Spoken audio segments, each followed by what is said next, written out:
I know that when people become rich, properly rich, they want to hang on to the memories of the time of their youth or the time when things were special.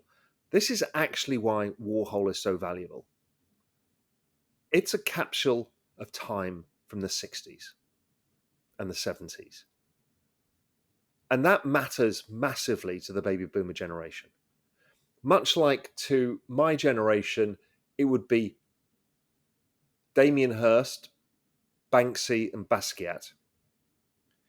And to other generations, others. Some survive through the generations, Picasso. Others don't, and they become less valuable.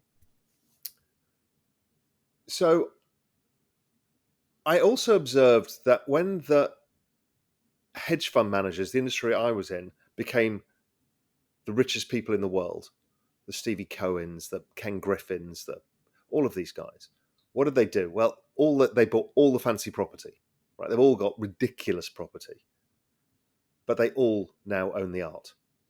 Billions and billions and billions of dollars of art. Why? Because there's a limit to the number of properties you can have.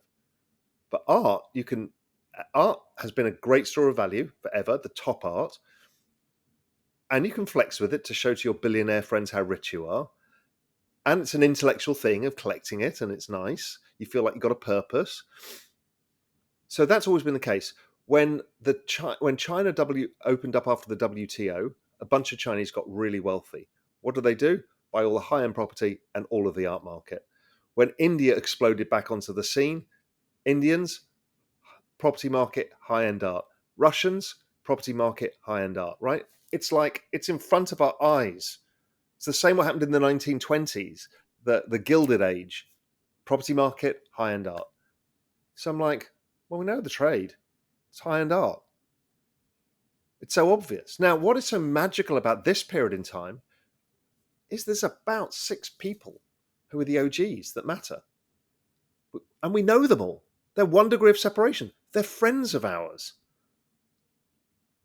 And I'm like, okay, this is special, right? So they're one degree of separation from everybody. There are, and I'll split it between the cultural artists and the generative artists. The generative artists have appealed in the art history sense of art. This is an important movement. And the cultural artists are like, okay, this is Warhol, right? This is a magnificent moment in time. And there's only 6 of them. And that's it. So on the cultural side, there are only 2 that matter. The first is X-Copy. He was already a big digital artist. He was one of the first to create NFTs. He went through the struggle, then became absolutely massive because he was commenting on the culture and humanity in this sort of graffiti art style, but made his own via glitch, what digital enabled. You know, it's like a digital version of Basquiat meets Banksy. And nailed it, because even the titles of his work, they've got that English wryness to them. Is like, the fuck you looking at? That's typically a guy in a pub who's had too many beers, who's aggressive to you. And his subtitle is just twat, which is an English description of what you think about the guy. I mean, it's just brilliant. Beeple, you can't say enough good things. That guy every day drops a time capsule of what happened today on the internet.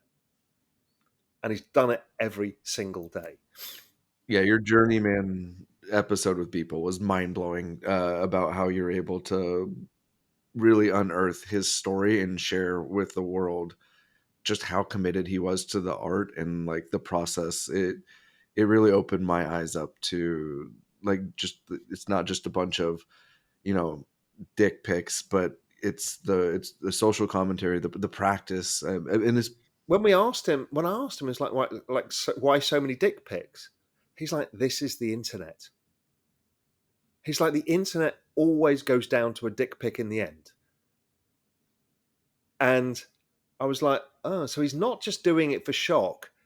He's actually trying to comment on what the internet actually goes down to. When you distill it down to its finest things, it's all of this story with some ridiculous meme attached, and then and then some outrage.